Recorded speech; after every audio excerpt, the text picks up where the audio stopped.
할렐루야. 안녕히 주무셨습니까? 오늘 사사기 책거리 하는 날이네요. 마지막 21장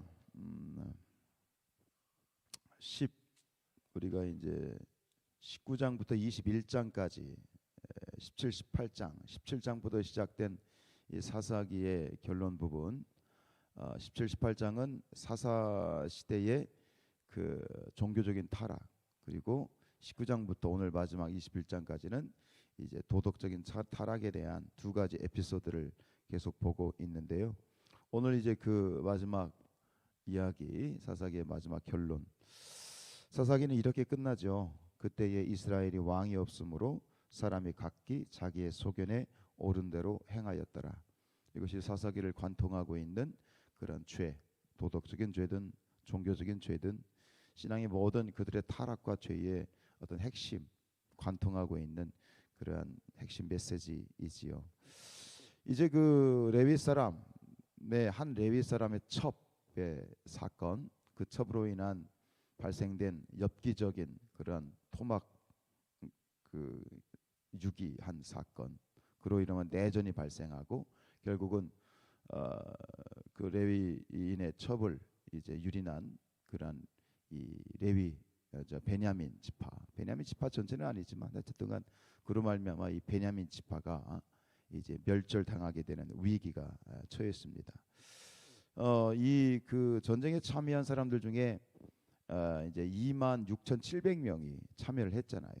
근데 그로 말미암아 이 베냐민 지파 전체가 완전히 진멸이 돼요. 여자가 씨가 남은 게 남지 않은 거예요.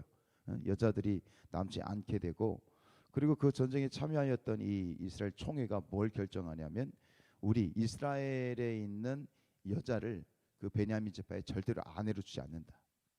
그러니까 자손에 대한 길도 끊어버린 겁니다.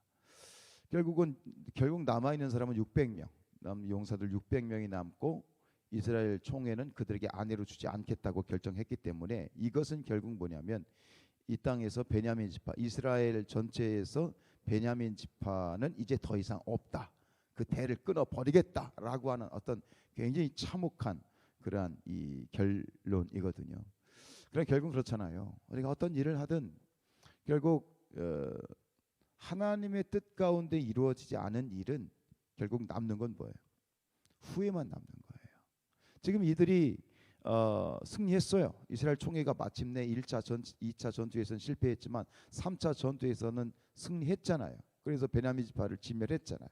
결국 모든 사실 그들의 계획과 그들의 이제 어떤 이 전쟁에서 승리를 했잖아요. 그럼 승리를 했으면 승리한 다음에 결론은 뭐예요?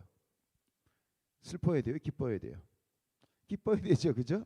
전쟁에서 승리했으면, 계획대로 승리했으면 기뻐해야 되는데 오늘 이 21장은 결국 보면 그들의 기뻐함은 전혀 찾아볼 일이 없어요. 3절에 보면 뭐합니까? 이스라엘에 이르되 이스라엘 하나님 여호와여 어찌하여 이스라엘에 이런 일이 생겨서 오늘 이스라엘 중에 한 지파가 없어지게 하셨나이까. 2절에 백성이 베델에 이르러 거기서 저녁까지 하나님 앞에 앉아서 크게 울었다 그랬어. 대성통곡하고 있어. 기뻐해야 되는데 울고 있어. 왜요? 그들이 행한 모든 처사가 하나님의 뜻을 벗어났기 때문이에요. 아무리 우리가 일을 성공하고 일이 잘 됐어도 그것이 하나님의 뜻이 아니면 찜찜한 거예요. 반대로 아무리 힘들고 어렵고 고난과 역경이고 이게 도대체 죽을 만큼 힘들었어도 결국 그 일이 하나님의 뜻이면 기쁨이 넘치는 거예요. 여기서 우리가 우리의 가는 길을 우리는 보면 이 영적으로 가늠할 수 있는데 결국은 이제 이로 말미암아 그들이 남는 건 후회다. 오늘 21장에서 이 말씀을 묵상하면서 이렇게 떠오르는 메시지 핵심 단어는 저는 후회였어요. 후회. 계속 후회하잖아요. 그들의 행동에서 후회하고 이 레위인의 말만 듣고 막 분노해가지고 순간적으로 감정에 치우쳐가지고 군대를 일으킨 것도 그것도 후회함이고 결국 이 모든 일들 가운데 후회하고 그 후회를 이제 만회하기 위해서 오늘 마지막 이제 그 회복 만회에 대한 이야기이지요. 우리가 소위 뭐 흔히 하는 얘기로 후회는 아무리 빨라도 늦다라고 하는 것. 여러분 우리의 인생이 하나님 앞에서 후회함이 없는 인생이 되었으면 좋겠습니다. 인생의 어떤 성공이나 큰 업적을 이루고 많은 일을 했어도 결국은 많은 일들을 한 다음에 결론의 뒤에 가서 후회함이 있다면, 후회로 끝난다면 그 인생은 절대로 성공한 인생이 아니지 않겠는가라고 하는 거예요. 결국은 성공한 인생, 승리한 인생은 무엇인가? 그것은 후회함이 없는 인생이다. 오늘 이 2022년도가 이제 9월이 끝나고 10월로 접어들면서 마지막 석 달, 이 석 달은 이제 뭐예요? 이 한 해를 마무리하는 그러한 시기가 되겠지요. 목회적으로 봐도 이제 10월부터는 2023년도에 목회 계획을 세우기 시작해야 되고 여러 가지 준비해야 되는 시점인데, 돌이켜서 모든 일들, 교회든 개인의 인생이든 국가적이든 모든 일들 가운데 정말 후회함이 없는 인생, 어떻게 하면 우리가 후회함이 없을까요? 어떻게 해야 우리가 후회하지 않은 인생으로 승리한 인생이 될까요? 결론은 하나죠. 잘 아시잖아요. 뭐예요? 오직 하나님의 뜻, 하나님의 말씀이 기준이 되어서 그것이 우리의 삶에 나아가는 길에 그런 기준과 원칙이 돼야 될 줄로 믿습니다. 근데 우리의 육신의 삶을 보면 자꾸 내 뜻, 내 생각, 내 방법이 동원이 되지 않습니까? 하나님의 뜻과 하나님의 방법을 따르지 않을 때 결국 우리의 삶은 대부분 이들의 어떤 후회함과 같게 되겠죠. 지금 시편 119편 8절에 보면 이렇게 돼 있어요. 여호와의 교훈은 정직하여 마음을 기쁘게 한다. 여호와의 교훈은 정직하여 마음을 기쁘게 하고 여호와의 계명은 순결하여 눈을 밝게 하는도다.